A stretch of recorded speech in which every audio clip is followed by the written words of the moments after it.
Oh, there we go. Okay. How are you doing? I'm good. How are you? Doing great.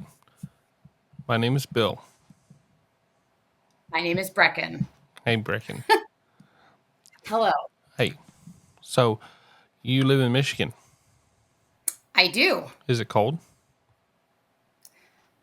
Today it is, yeah, it is getting a lot colder. Indeed. It was actually really warm um towards the end of September and in the beginning of November, but now it's actually starting to get going. So, Okay. yeah, it's getting Yeah. pretty cold. I was worried it was going to snow today. It was down around 60 today, so it started scaring me. 60, that's a heat wave for us for sure. Oh no. That's board up your windows and go for shelter weather. No, I think it's because we're so used to negative temperatures. It could get below -3 here. And we're still going to school, still going to work. We're still doing all that. It's just because it's just how we are. It's just how our state is. We just have the resources to get us to keep going and everything and whatnot. And I know a lot of states down south where you guys are don't have all those resources like plows or, you know, all the No, things that we have. no. We see the plows and us rednecks look at the trucks and they're like, that would be an excuse to buy another truck. Yeah. Yeah. Well, you'll see them everywhere. They're usually working 24-hour days, depending on how bad it is. I remember a few years ago, we had 2 weeks of straight snow. I think it was around 8 feet that we had got, and they worked for those full straight weeks, nonstop, just going. I think those 2 weeks actually we did have snow days, and but Matt still went to work. This was when the girls were younger, so I think it was Scarlett was in preschool, and Scarlett or Savannah wasn't even in school yet. But yeah, it can get pretty bad. Usually up north, towards like Mackinac or some people, in Fletcher's Court or Ludington, things like that. They get it first because they're all by the lake. Here in Grand Rapids, we kind of get it delayed. So on the Traverse City area and things like that, they usually get it up there first, and they will get it. But it can be pretty interesting. It just depends on what it wants to do. Some years it won't snow, some years it does snow. We never know. Well, I got a couple odd questions for you. Yeah, Real person. So you're a mom. You got a couple of daughters. I do. I got two girls. I got Scarlett, who's 12, and I got Savannah, who's 10. Okay, and you've got mental health issues. I do. Okay, when did the girls know, or do they know? Um, the girls do kind of. The girls know. Scarlett was actually diagnosed with ADHD when she was 7. She had a milder case, so before she was, I kind of explained to her what we were doing, why we were doing it, the different resources that uh, can help her with school and everything because she was kind of struggling a lot and falling behind and kind of hard to sit still, stay focused, and everything. So, but that was kind of when we ended up talking about it. Is with Scarlett was when she was on 7. Savannah knows of it, but she's not really knows what it does, what happens, and things like that. Scarlett kind of had the idea because she's kind of uh, in that same boat, but hers is just kind of a milder case of it. Where mine is at there's mild, intermediate, and severe. Mine is at the severe level, and hers is at Okay, the mild level. yeah, yours is at the holy cow wow level. Yes, mine is where it could be anywhere from blackout anger, uncontrollable anger. Um, I can just flip a switch at any time. Um, Things just become chaos. But the blackout anger hasn't been since I was younger. I used to like throw knives at my siblings. I would lock them out of the house. I would get so angry that I would just throw things, um, break things. Half this stuff I don't even remember. My mom actually told me later on in life that this is what was happening. Um, and so when it comes to those severe cases of ADHD, there's a lot more that comes with it, such as the anxiety, the depression, um, and there I have what they call OCPD, which is obsession compulsive personality disorder. So those can come and go. A lot of people would say, yeah, it comes to things that have to be folded a specific ways. Some things have to be put in the dishwasher a specific way. That's how I am, except mine can be where if I, let's say I'm going to my therapy session and I had sat in a chair one time, that's the chair I have to sit in every time I go. Or Yeah. sometimes it changes. Yeah. I don't know. Yeah. That's just how usually it is. Yeah. I was gonna say, yeah, that's definitely crazy. It is. Yeah. It's weird how it is and how the brain works like that, where anybody could just go and sit anywhere, but you're thinking somebody's sitting there. It's gonna literally throw off my whole day now because I had to sit somewhere else. And people don't really understand.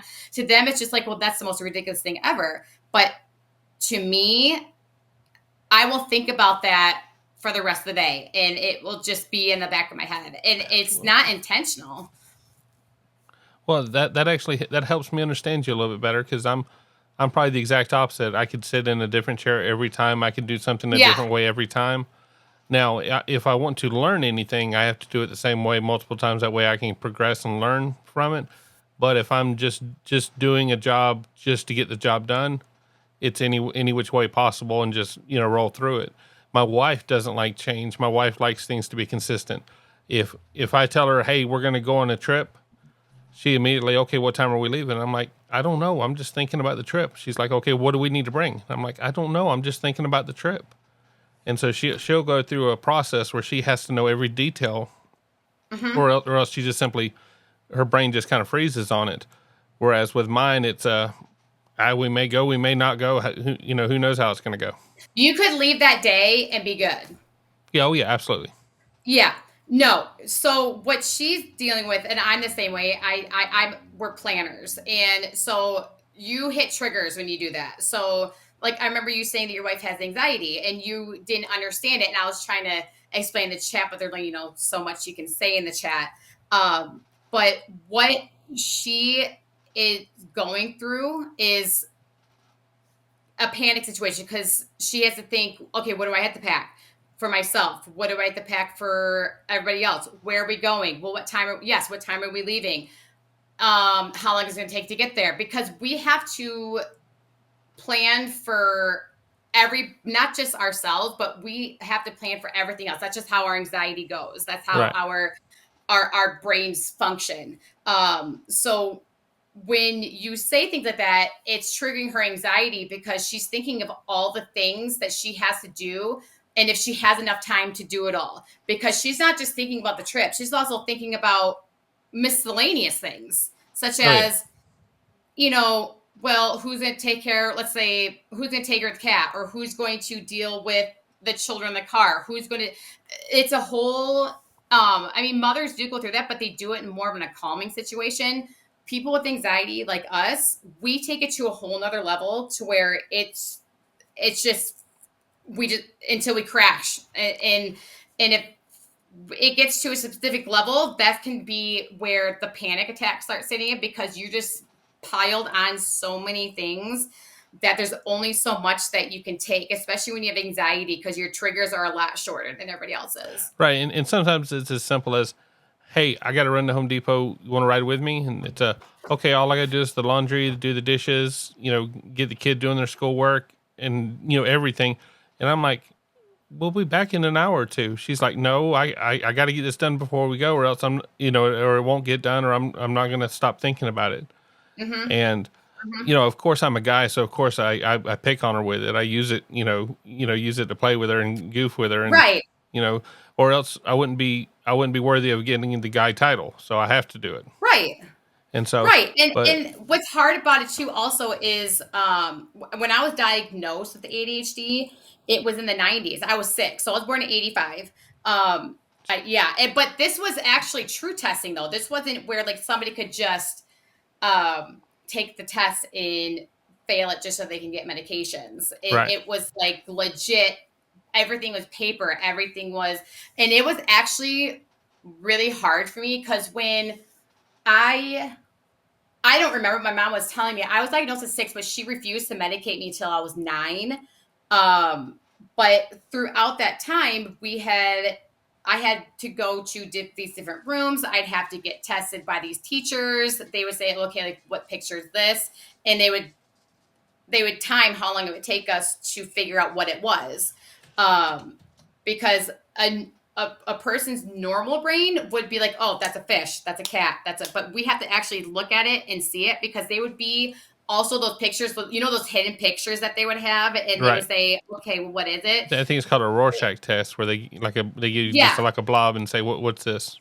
Yes. Yes. So they're seeing if our brains can um, see what it is right away, which we couldn't.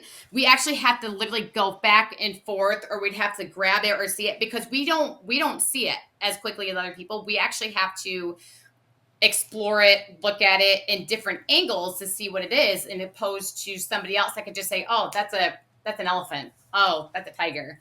No, I had to go through all of that, and then when it came to when I was 9, they only had Ritalin, which is the methylphenidate, and Adderall, which is a controlled substance. I was put on Ritalin, and my body actually metabolizes medications within 4 to 6 hours. So I would have to take 2 doses, one in the morning, one in the afternoon. And then if people that don't know about ADHD people, their brains are consistently going. That never stops. So even when you're sleeping, it's going nonstop. It never stops. It's like a tornado that never ends of we don't have to be thinking of anything. It just keeps going and going and going and going. It never stops. That's what ADHD is, because you're attending to everything and anything, or what you forgot to do, what you need to do. It just never stops. So when I um, got to the point to where I could not calm down at all, my pediatrician suggested me to be a swimmer. And so by the time I was 5, I started swimming, and I would swim for like 2 or 3 hours and I would just crash. And that's how my swimming career started, was from age 5. I swam competitively on a club team, and it actually helped out a lot because when you're swimming, you're draining. Swimming is the hardest sport because it takes so much stamina to do. And when you're doing it, you're building yourself up to the point to where you're exhausting yourself completely. And so it drains all the energy, and then I'm able to go home and go right to bed. So I was that just was thinking, helpful. that'd be brilliant. You get a kid with ADHD, you Hmm. get them swimming that way that you can just wear them out. Like, Yep. look good. You can't bother me while you're passed out. No, no. But what the funny thing is too is also ADHD people can fight it for some reason. But I was also put on a medication called clonidine, which was a sleeping medication, to help fall asleep, because sometimes it wouldn't be enough. You just have to take another medicine for it. Um, it would not. So that was that. But then at that age too, mental health really wasn't a big thing yet, like it is now. It was mainly, okay, well, you have ADHD. What do we know about ADHD? Okay, well, we can control the symptoms by taking medication. Um, so not like it is now, where people just think that, okay, well, their child is diagnosed at 6, let's put them on medication. And I'm thinking with Scarlett, when we started, I've learned, I should have known better because I'm learning from the mistakes. I ended up having her put on a medication through her primary care physician, which I would never recommend, ever recommend. And I don't know why I did it, because I went through that whole scenario myself. And then I can get back to that one. But I will never go through a primary care physician for myself, my children, or I would never recommend anybody to go to a primary care physician for any medications when it has to do with controlled substance or stimulants or anything of that nature. Because I say that because they will go by your word saying, well, I was diagnosed with ADHD when I was 16 and you're like 30. And they'll say, oh, okay, well, here's a prescription for Adderall. They do that. I've witnessed it being or happening, and I was very concerned about that because I am on Adderall, and when they had that shortage of Adderall, I don't know if you guys had a shortage of Adderall, but remember that time it was like 2 years ago when they had a shortage of Adderall. No, Um, I wasn't plagued by that. Fair enough. I don't live in a world that has any of that, so I wouldn't know. Fair enough. So there was a shortage of Adderall, and they were not able to keep it in stock. So a lot of it was because people, they abuse the drug. And if that happens, the people that actually need it can't have it. And so I actually had to um, shop around. I ended up being able to get it at Sam's Club. And after that was the seventh store that I called because I needed a specific milligram. And they had it. So I then had to call my psychiatrist, like, hey, Sam's Club have it. So it literally is a whole thing when it comes to that. And that's why it's so dangerous for these things, because the people that actually need them, such as myself, I mean, even the videos that you run, on your American courts, you see what people are going through when they take these controlled substances. The way that they're acting is an opposite effect of that it works for us. So if we are not on that, we could look like that, unmedicated. Opposite effect. So we're withdrawing from it. Right. Just like Allie was talking about, the withdrawals when they gave them the Narcan withdrawing, we can withdraw from that. Because I've been on it for years now, and you can withdraw from it so bad that it could be very dangerous for your health. So that's why it's really important that I do it in 3 stages. So let's do psychologists to do your testing, psychiatrists to get you all your medication. Because once you get all your results, the psychologist will send them over to a psychiatrist, and the psychiatrist look at it, meet you, go through all the questionnaire and all that stuff what you've been through, and then by what they see, how you're reacting, how you are when you talk to them, they can actually know what medication you be on, such as, okay, do we have anxiety? Does it say in here that it had anxiety? What depression was going on right now? Well, we have ADHD. They also have a genetic testing you can do to see what medications help with your body. But the main thing was that my mental health did not, it declined when Savannah had her surgery. So at this point, I wasn't seeing a psychiatrist, which I should have been, but I wasn't, because it takes a while to get a psychiatrist now. It could be up to 3 to 4 months before you could see a first visit with a psychiatrist, and it's And sad too well, because that's where it happens. with psychiatrists, do you have to find one that clicks with you, or does any of them work? I like to do research on it. I like to, because we have what's called Pine Rest at the mental health hospital, but also an outpatient as well. So it's inpatient, outpatient. So I go through Pine Rest, which when I called, when I had hit the rock bottom part of knowing the fact that I was like, okay, it's time to go back to a psychiatrist, because that's where my primary care physician went into place of knowing that I should have not trusted them with any medications. I was on three mood stabilizers that they prescribed for me because I thought I was bipolar.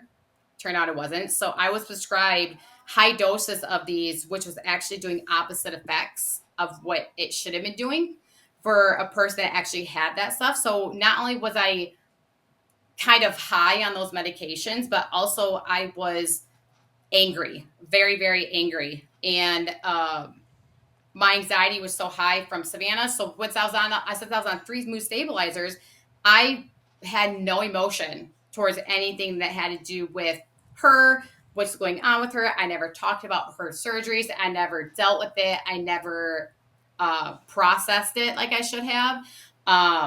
And so I remember it when my husband and I, his parents have property up north, and we were up there, and I remember Scarlett.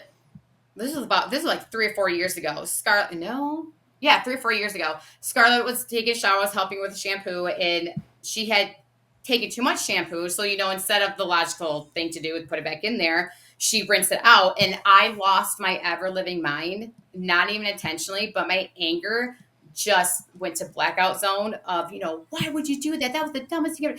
And saying that and her just sobbing, that broke my limit. That was Yep. the end of that. That was my breaking point. I said, I don't care what I have to do. I don't care if I have to just walk up there and say, I don't care if I have to be impatient. I just need to do something. So I called up and they said it's going to be about 3 to 4 months, typical. But they said we also have they're licensed, but they're resident. They're doing their residency here. We can do that, but in that case, it'll be like every 6 months you'll get a new one. I said at that point, I don't care. I just need to see somebody. So the person that literally absolutely saved my life, his name is Dr. Demi John, and um, he was one of the people that I first seen, and I saw him for I want to say for about a year and a half, he was there. And then he ended up, no, it was longer than that. That's actually 3 years, I think. And because he stayed there for a while. And then he finally said he's going to do adolescence. And I'll actually end up being able to get Scarlett to have her be his patient, which I was so thrilled for because he was somebody that I trusted, that I knew. And he's her permanent psychiatrist now, which I am so grateful for because he knows all the history, everything. So then when I first saw him, he took me off all of my mood stabilizers. He kept me on Valium. He put me on a medication called gabapentin, which is also a mood stabilizer. But he took me off of my depression medication because he said that my anxiety was so high that there was no way we would be able to touch anything else until it came down. And then he said that once we take you off these mood stabilizers, you are going to just start sobbing for no reason at all because you were on these medications for about 2 or 3 years. And I gained 30 pounds from these two because I ate consistently. I ate so much all the time. I'd get up at 3 a.m. and start eating and everything. And so once you took me off all these, I would just go up to a room and just sob and sob and sob. And Matt would come up to me and be like, "What's wrong?" I was like, "I don't know. I don't know." Because you don't know. Because you don't know what part of your life that you had trauma from that is causing you to be this way. Because you've been on so many It, medications for it. is it a response to trauma, or is it just a chemical imbalance? It was a response. So my when I saw him, I had some childhood trauma. I had some. My parents divorced when I was 6. It was my brother, my sister, my younger sister, and there was just so much that it's really hard. Like you said, your wife is hard with change. Change is a horrible thing for me. Horrible. So when you're going, I was very attached to mom. So taking you out of a comfort zone to going to an uncomfortable zone to your father's house was really really hard. To where I I just sat there and I wouldn't sleep. I wouldn't do anything. I just sat there and I would cry every time I leave my mom. But it was just so much was happening that as a child you don't know how to help yourself or control it or know what's going on or anything. So it becomes a trauma based situation because you look back at it and think, so all this has happened in my life and I don't know how to help myself. I don't know how to control it.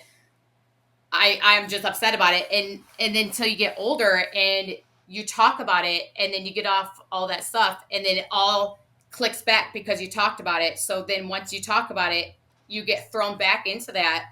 And then it goes back to the childhood. It goes back to Savannah's surgeries, and anything else that so I was diagnosed with PTSD as well when I saw Dr. Demijohn, and I recently took myself off it because after 7 years, I didn't consider myself at the PTSD anymore because I was able to um, close that chapter of my life and kind of just move on from it. Because the hardest thing, and I've been through a lot in my life, but the hardest thing I've ever been through in my life was Savannah surgeries. They happened so fast that I didn't have time to process it. And when you see your child being wheeled away and saying your goodbye, you don't know if that's your last goodbye to your child. And Right. at 3 years old, that is the worst thing that I think I've ever been through in my life because I don't know if my child is coming back. I'm leaving her to these people that I don't know that is taking my child. And I don't know if my child is coming back to me. I don't know. So I'm just sitting. It was a 6 hour surgery, and we just sat there and sat there and sat there, and it was the worst experience I'll ever go through in my life. The worst. There's nothing that'll ever top that. Okay, and there's going to be some folks that don't know. She had some open heart surgeries really early in life. Like she was, like what you said, 3 years old. Yes. Yeah. So she was sick the first 3 years of her life. She just could not stop picking up viruses, and it was consistent. She was constantly draining. She was constantly getting, infections where, ear infections, all the things. She would never dry up either, and we couldn't figure out why. So we ended up getting her because Scarlett had the allergy testing done when she was 4. She allergic to everything outside of environmental allergy. She gets been getting allergy shots since she was 4. So we finally. I'm kind of shortening it, but finally, she in December of 2017, Savannah was hospitalized with pneumonia, RSV, and coronavirus. Um, and then in January, she ended up getting pneumonia again. So this was when she was 2. So at that point, they said if she got pneumonia again, then she would be a candidate for getting it for the rest of her life. Um, so speed ahead another year. Um, we had her allergy testing done. She had the exact same allergy as Scarlett, and she also gets allergy injections as well. So after a month, Scarlett's was working. She was doing great and everything. After a month, Savannah's weren't working, and so I took her in. I want to say it was June 2018. I had taken her in because she was draining green, all that gook stuff that they get, when they think instantly ear infection. So I went in and I took her, and her doctor kept like laying her down and laying her back up as she was listening to her heart. And as that mom instinct, you absolutely knew something was wrong. I said, "What's going on?" And she's like, "Did you ever know that she had a murmur?" And I said, "No." And I guess um, when you're born, everybody's born with a hole in their heart. It just closes in time. So she's like, I wouldn't really worry about it too much because, it's normal for them to have a murmur. It could close, it'll, close on its own. I said, okay. So I get home, and this is when we lived at our old house. When I got home, I was telling my neighbor about it, and she said, no, you need to call and get a referral to a cardiologist. I was like, okay. So I called a cardiologist, or I called the doctor, sent one over. We went in June. I want to say it was June 28th. We went in. Um, she got an echocardiogram done, um, and they did an EKG. And after the echocardiogram was done, we went into the room, and we were there for probably almost a half an hour. And when you've been sitting there for that long, you looking because they're looking at the echocardiogram, something is wrong because she popped in and said, "We're just taking a few more measurements," and I'm thinking, okay, measurements of what. And so she comes in and she says, so we looked at the echocardiogram and it looks like Savannah has something called ASD, which is atrial septal defect. So she had a hole in her heart, um, and she had a vein that was leaking out of her lung. It needed to be redirected because it was causing her opposite lung to be working the hardest, which I don't remember which one it is. It's supposed to be, but there's one lung that pumps the hardest. But it was her opposite one that was. So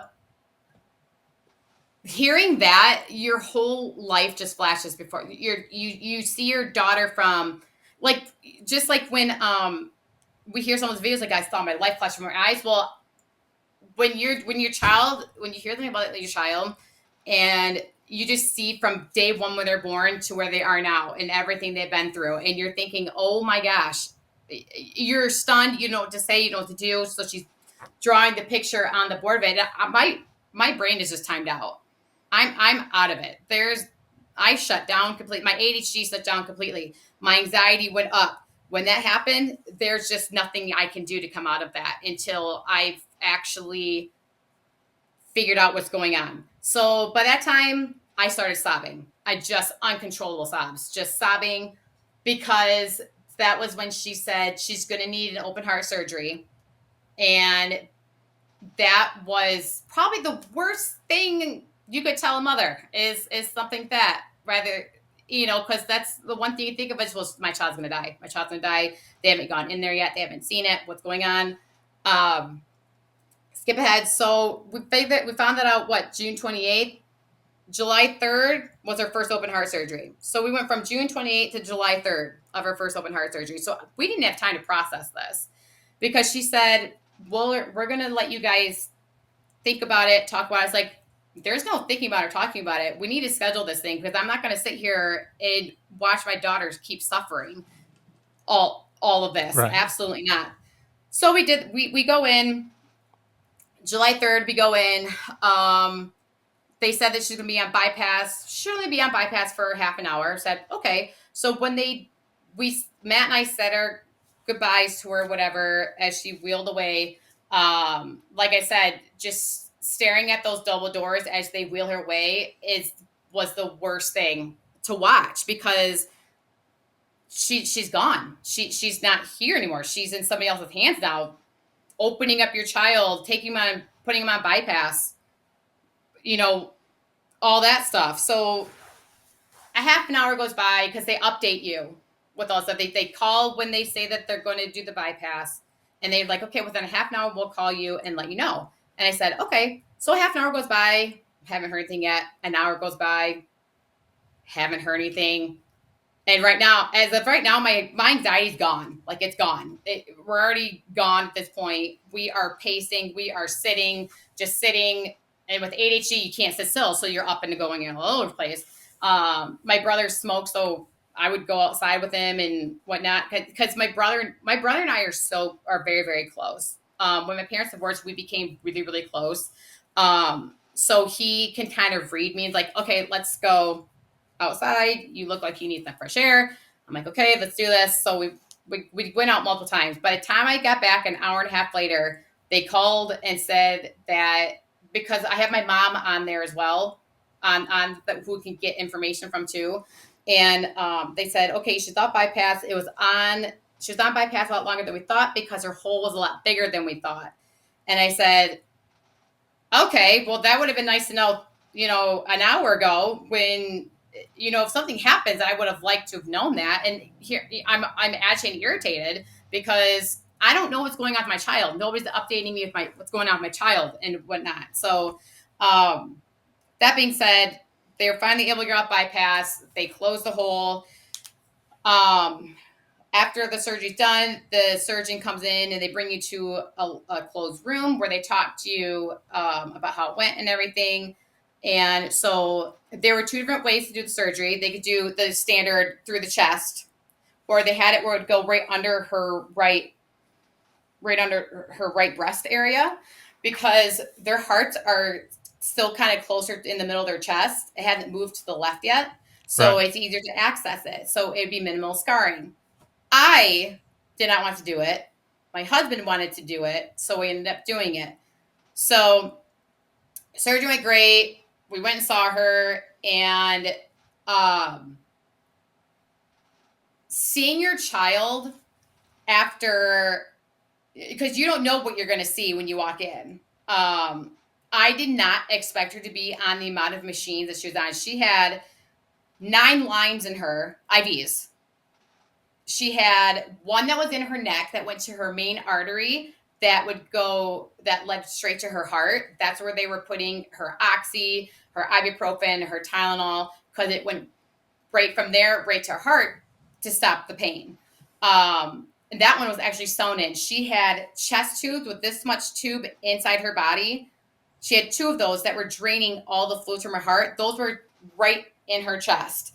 And um, she's got the patch on her side. She has an epidural in her back that is coming from this little ball that was sitting there to help with the pain. She had a line in her foot, a line in her wrist or her arm, a line in her hand.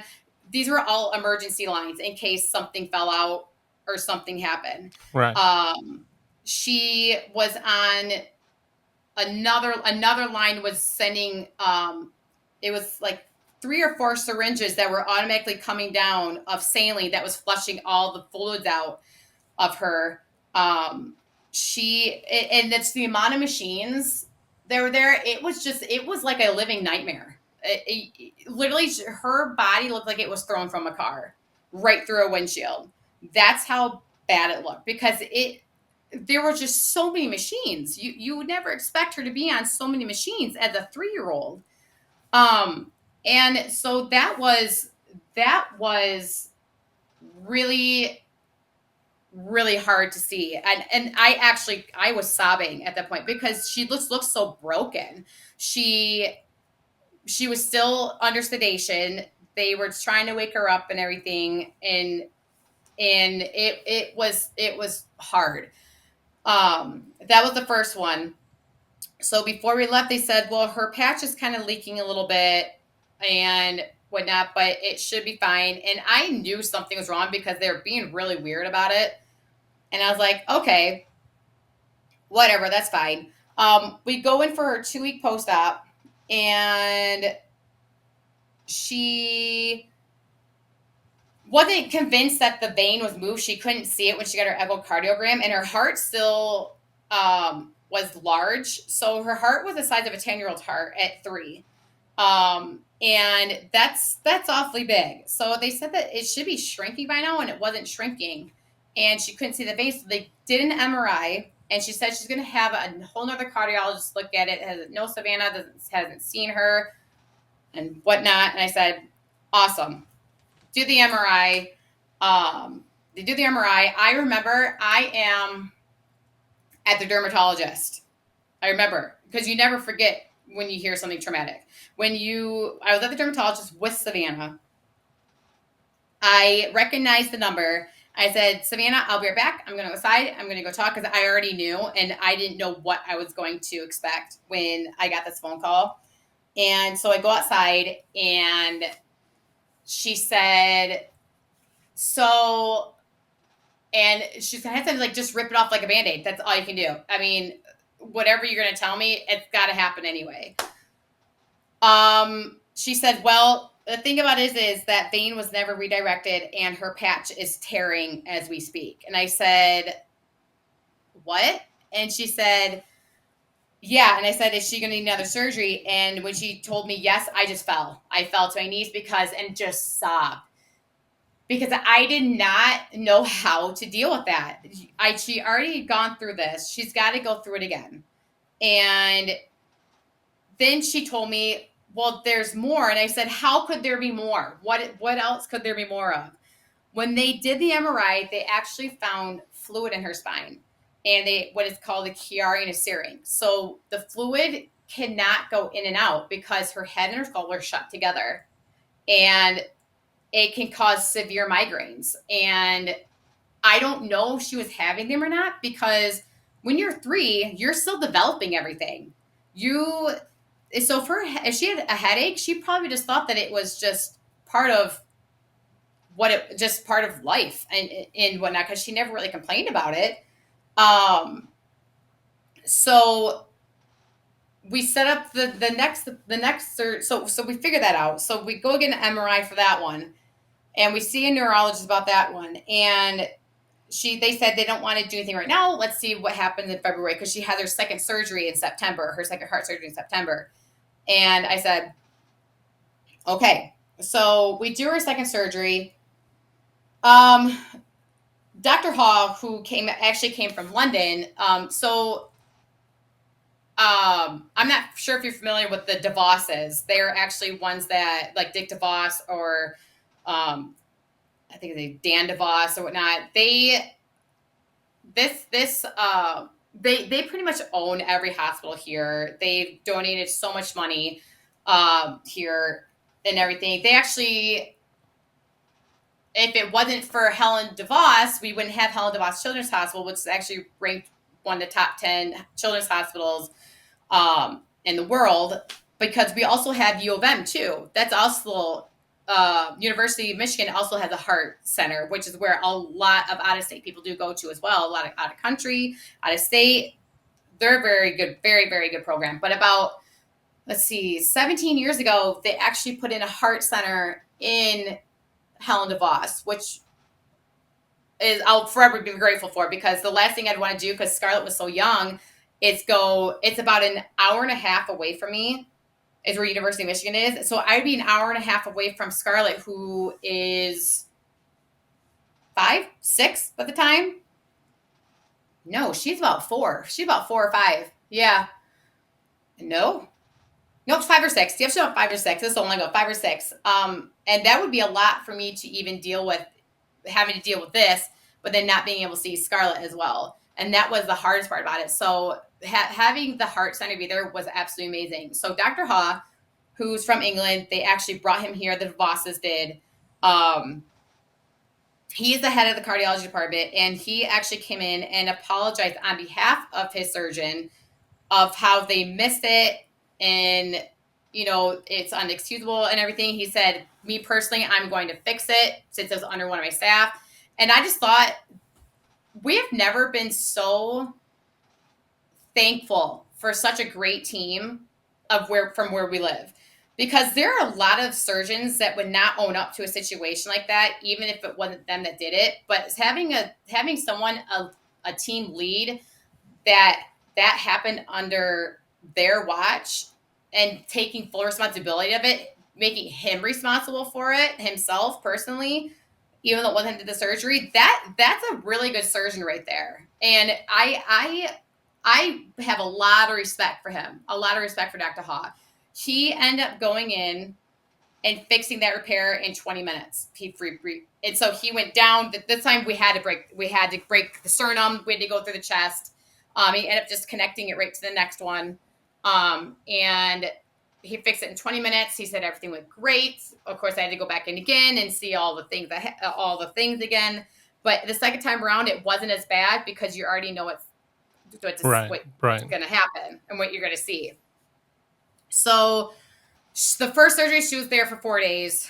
The second surgery, she was there for 3 days. And then in November, we got the MRI again, and for her neck, and they said that they want to wait until February to do another one, because her body's so broken right now, it's still recovering. So I said, that's fine. That's fine. So, well, after we had our post-op for her, I got to back up. After we had our two-week post-op from her, for her heart, everything was great. Heart was shrinking. Everything went down. Everything's great. I'm like, oh my gosh, that's amazing. Things can start coming down and everything. Things are going to be great now. She's going to be healthy, all the things. So we go in February, get the MRI, and we were told that she's going to need a neck surgery. And I was like, oh, great. This is just great. Just great. right now my sanity is already gone. I mean, at this point, you can't even figure out what to even do anymore. You just at this point we're just going with it. That's just where we're at that point. It's just we're just going with it. We just there's nothing I can do. I got to get her the surgery. I mean, the poor kid needs a surgery. So they end up shaving 3 centimeters off her skull and removing a vertebrae to open that up so the fluid can come in and out.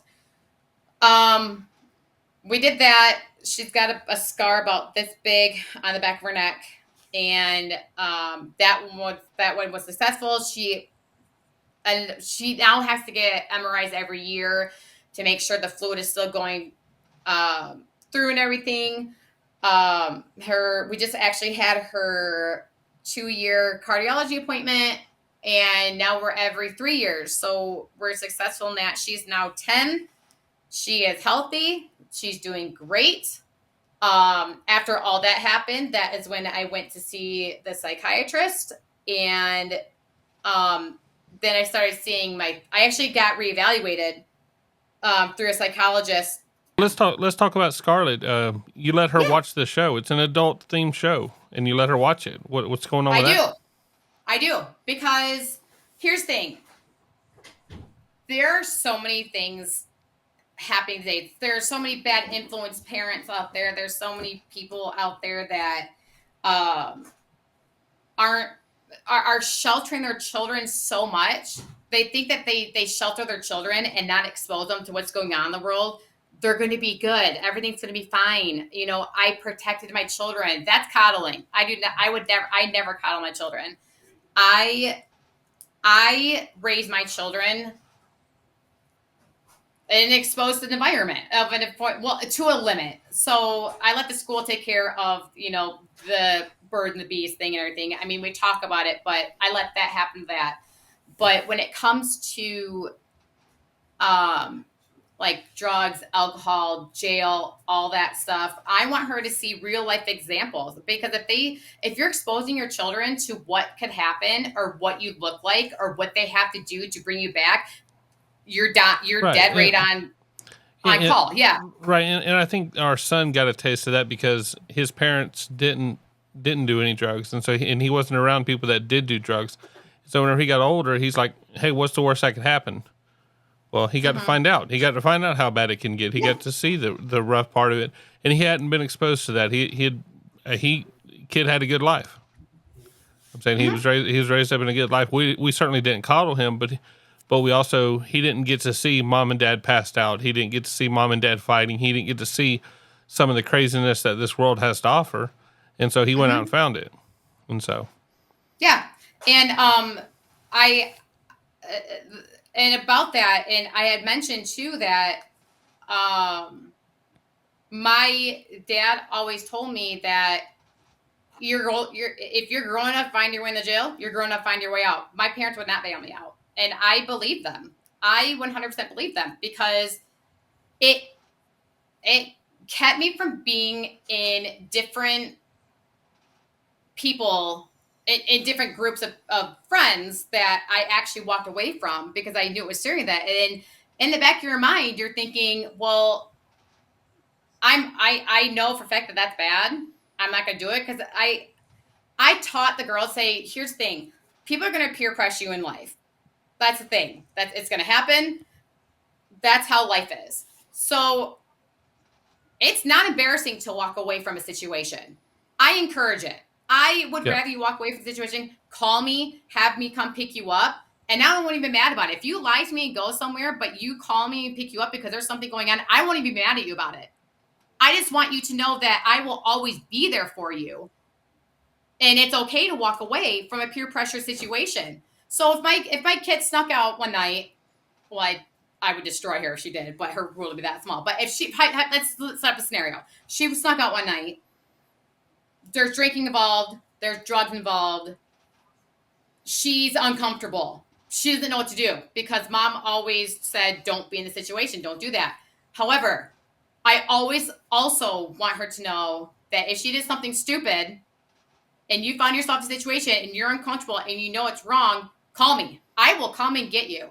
I would rather come and get you than you experiment something and you end up dead or you end up in jail, or I have to go. The last thing I ever want to do is go and have to go and verify that it's your body on a table. Absolutely Yeah, not. absolutely. So me exposing her to your channel, um, you guys are actually kind of doing the work for me in a sense, Right. because you're actually setting, instead of me saying and finding these videos, and even Allie, she's advocating what she did. Not only is Scarlett seeing things that can happen to her if she were to decide to do that stuff, but she's also hearing it from somebody that's already been through it for 7 years, and um, how horrible it was. And so and the one thing I love about our dermatologist too, is that we actually had her on Strattera for a while, which is a low dose for ADHD. He didn't want her on anymore because he said it was more anxiety than it is that. So that's actually taking her off a drug. So, but putting her on an anxiety medication. She's on Lexapro right now. So I'd rather a psychiatrist diagnose me with what I have than and me treating it, than me going out there and experimenting with drugs, trying to figure out which one will work for me, when a psychiatrist can just tell me which one's going to work for me. Right. So, and I've had experiences with good prescribed prescriptions that they prescribe me and bad ones. I have. Zoloft made me feel like I wanted to jump off a bridge. First day I took it. That's no good. No. So you kind of have to, when you've been on so many different medications for so long, you kind of see what works first offhand and what doesn't work offhand. So, and that's why I'm exposing it to her, because I want her to see the real life situations. Now, she knows swearing. She knows she's not allowed to do it. So if you guys cuss on there, she knows, she hears it. She knows she's not allowed to say it, because she knows we have our repercussions and we lay them out. We lay out all Right. the foundation for them of Now, what's going to happen. now, have have you ever done street drugs, or have you ever got caught up in that trying to self medicate? No, the only time I've ever done is it was 2 years ago. I mean, I tried pot with Matt, and it was hilarious. But it was with our old neighbor, and um, it did not go very well for me, because, and I ended up talking to my psychiatrist about it. That was the only time. I've only done it once. That was the only time I've done it.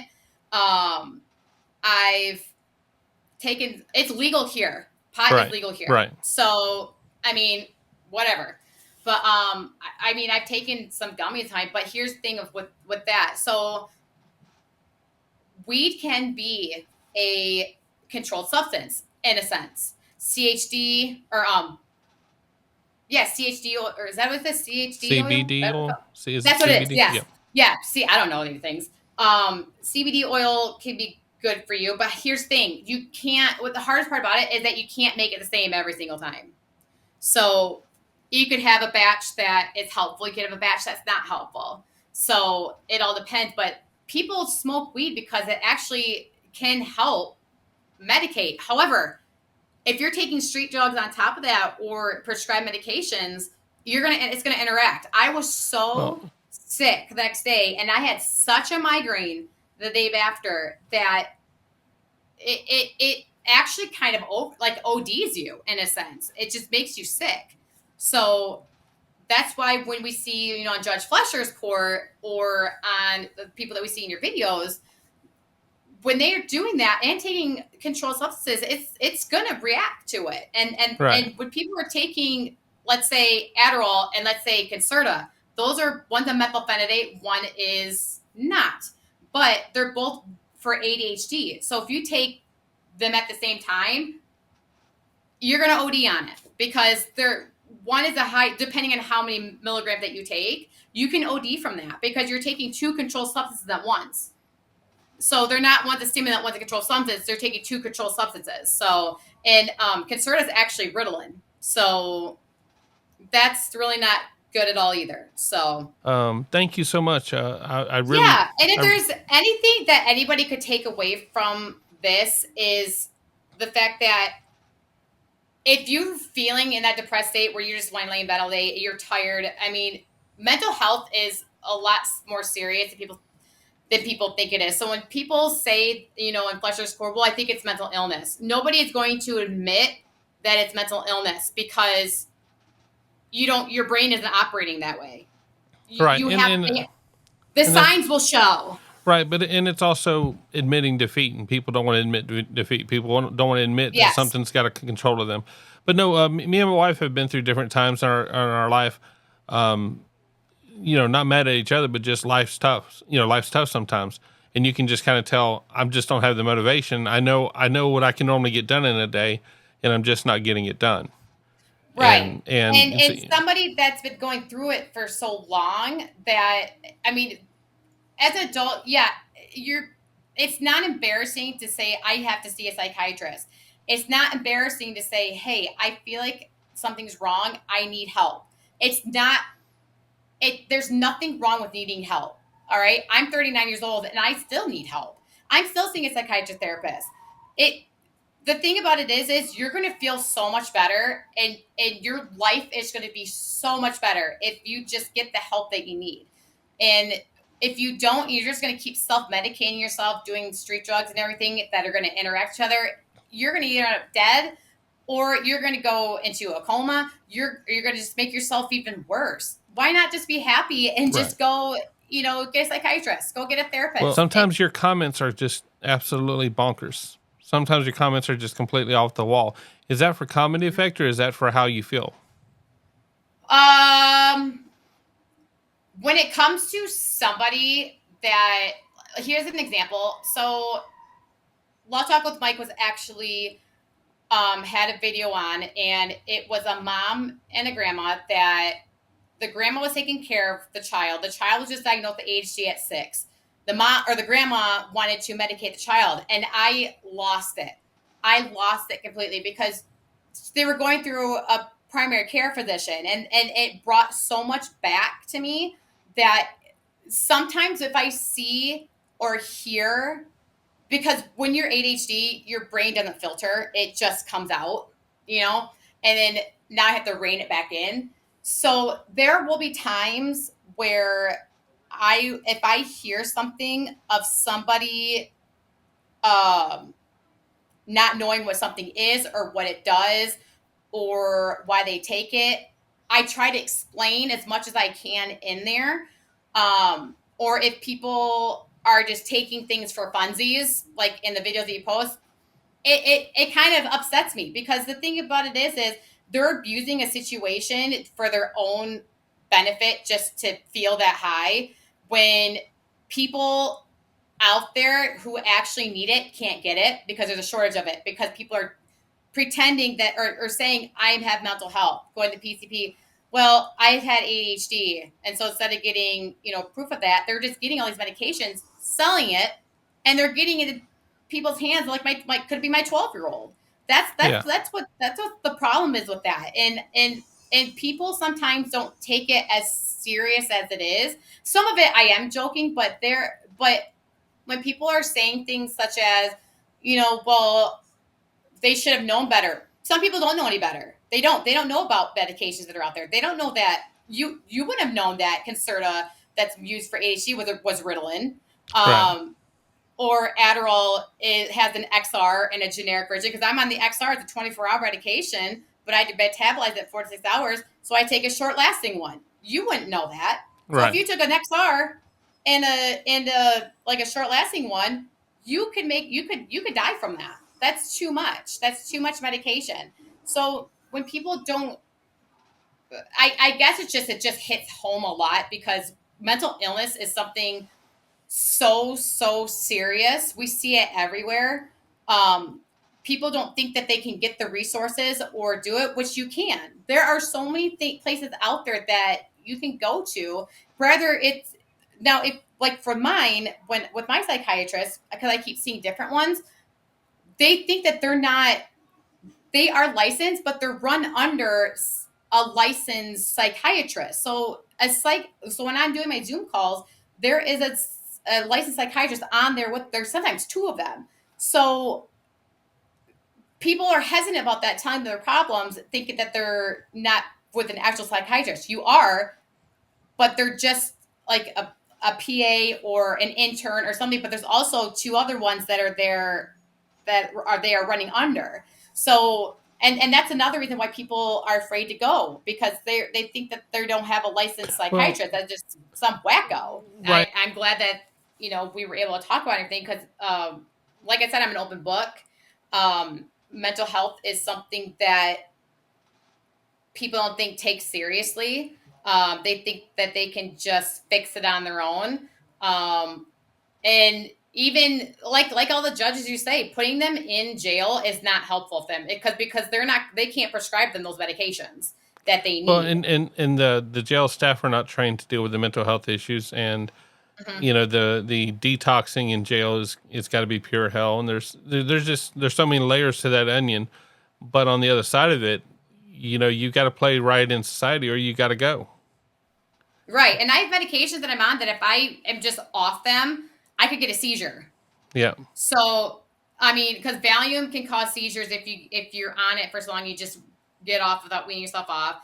Gabapentin helps with it, so helps with seizures. But the thing about it is, like when you're on all these controlled substances, and you are off them, and you're off them and off them, you're withdrawing just like people that are on medications or abusing them. And that's what's hard about it, because when you start withdrawing, it's like your body is sucking itself out because everything's trying to come out and it can't come out. Like Allie was saying with the Narcan, it's pulling that out. So you're instantly withdrawing. That's how it feels. The way he is, like, you have shortness of breath, you're fatigued, you're tired, you are irritable.